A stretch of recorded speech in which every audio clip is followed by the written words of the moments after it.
할렐루야, 다소니 커뮤니티 매일 묵상 함께 하겠습니다.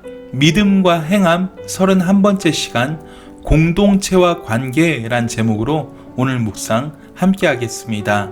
야고보서 5장 19절에서 20절입니다. 내 형제들아, 너희 중에 미혹되어 진리를 떠난 자를 누가 돌아서게 하면 너희가 알 것은 죄인을 미혹된 길에서 돌아서게 하는 자가 그의 영혼을 사망에서 구원할 것이며 허다한 죄를 덮을 것임이라. 아멘. 오늘 묵상이 야고보서의 마지막 묵상인데요. 굉장히 중요한 나눔이 될 것 같습니다. 끝까지 함께 하시면서 은혜를 나누기를 원합니다. 말씀에 들어가겠습니다. 자, 여러분, 야고보서가 믿음과 행함이라는 중요한 주제를 이야기하면서 마지막은 어디를 향해 가고 있는지 잘 살펴보십시오. 어디를 향해 가고 있습니까? 공동체를 향해 나아가고 있습니다.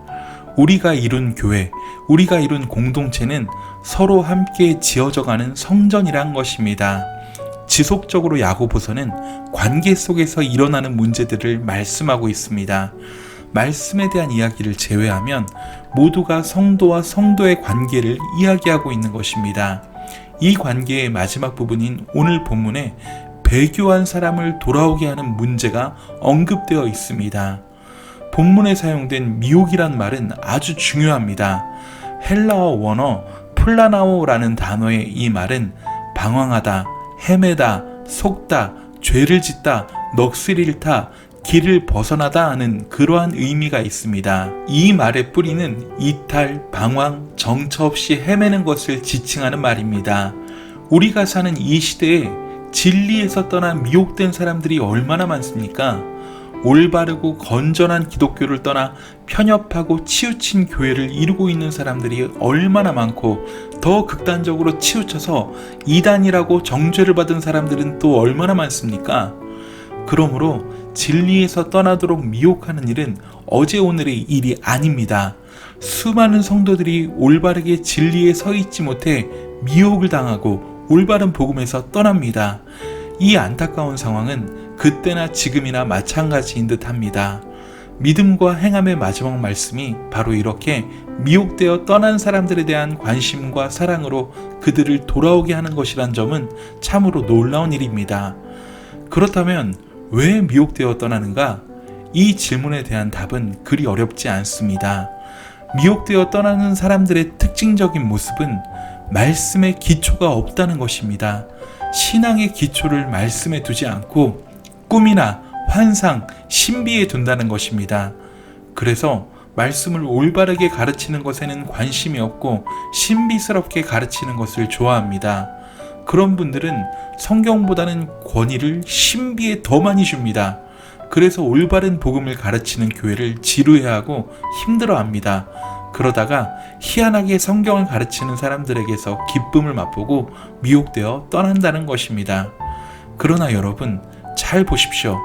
히브리서 기자는 올바른 성도라면 그들의 종말을 주위에서 보고 그들의 모습을 본받으라고 말씀합니다.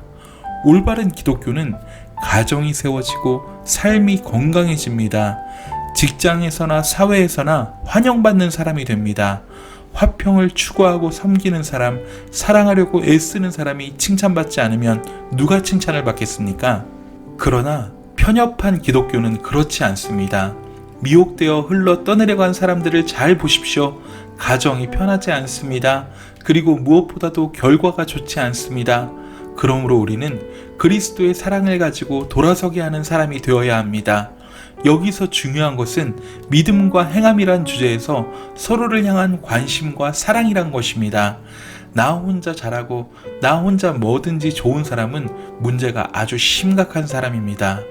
20절 한번 보십시오. 20절은 너희가 알 것은 죄인을 미혹된 길에서 돌아서게 하는 자가 그의 영혼을 사망에서 구원할 것이며 허다한 죄를 덮을 것이라고 말씀합니다.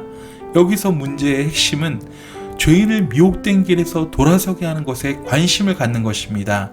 즉, 교회는 서로 관심을 갖고 미혹되지 않도록 서로를 견고하게 붙잡아주는 공동체여야 한다는 것입니다. 제가 깨달은 것은 이것입니다. 믿음과 행함이라는 다소 격해 보이는 주제 속에 야고보 장로는 교회가 공동체라는 것을 가르쳐 줍니다. 함께 고난을 이기고 함께 기도하고 미혹된 사람을 바로잡아주는 그런 형제가 있는 곳이 교회여야 한다는 것입니다. 또한 믿음으로 산다는 것은 나 혼자만 잘 먹고 잘 살면 된다는 사고방식을 내려놓는 것이라고 말씀하고 있는 것입니다. 사랑하는 여러분, 결국 믿음으로 산다는 것은 무엇이 올바른 진리냐의 문제와 함께 얼마나 오래 진리에 거할 수 있느냐의 문제인 것입니다. 이 훈련의 광야에는 별의별 어려운 일들이 많습니다. 이 세상이라는 광야를 인내로서 승리하고 미혹되지 않기 위해서는 말씀 위에 견고하게 서는 일이 필요합니다. 그리고 우리가 함께 지어져가는 성전이기에 함께 마음을 나누고 함께 짐을 지려는 자세가 필요합니다. 믿음으로 살아야 할 우리의 삶은 평생입니다. 기간이 정해져 있지 않습니다. 그러하기에 우리 곁에 있는 하나님이 주신 지체들은 너무나도 소중합니다. 이러한 지체들을 통하여서 우리가 힘을 얻고 함께 세워져 나가는 것입니다. 우리 곁에 있는 지체들을 사랑하십시오. 예수님의 눈으로 그들을 바라보십시오. 그렇다면 그들의 모든 어려움과 문제들이 나의 문제처럼 느껴지기 시작합니다. 그리고 기도하며 그들을 세우는 사람으로 우리 또한 세워지기 시작하는 것입니다. 여러분, 우리는 지난 한 달여간 야고보서 말씀을 묵상하며 믿음과 행함이 무엇인지 깊이 고민해 보았습니다. 또한 야고보서를 통해 우리의 신앙을 점검해 보았습니다. 그렇다면 이제 우리가 해야 할 일은 무엇일까요? 저는 결단이라고 생각합니다. 다시 한번 굳건하게 마음을 잡고 결단하는 일이 남아 있습니다. 말씀을 듣는 것으로만 끝나버리면 우리의 신앙은 모래 위에 세운 집과 마찬가지입니다. 그러나 결단하고 더러운 습관들과 죄악들을 끊어내며 행동함으로 말씀을 실천할 수 있다면 우리는 반석 위에 세운 신앙으로 우뚝 서게 될 것입니다.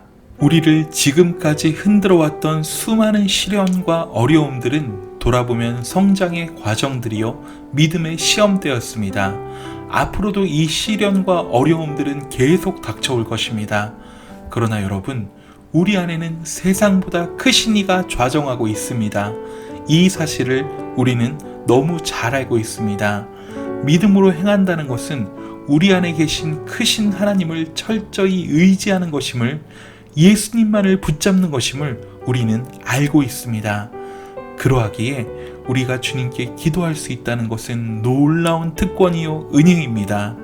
저와 여러분이 결단하고 행동할 수 있는 믿음, 이것은 기도를 통해 가능합니다.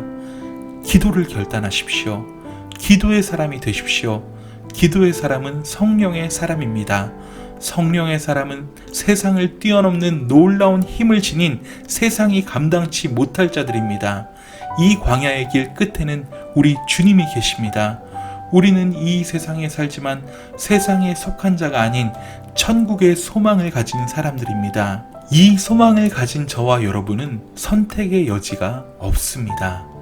이제는 믿음으로 행하며 승리의 삶을 살아가야만 합니다. 오늘 하루도 믿음으로 승리하세요. 사랑하고 축복합니다. 샬롬.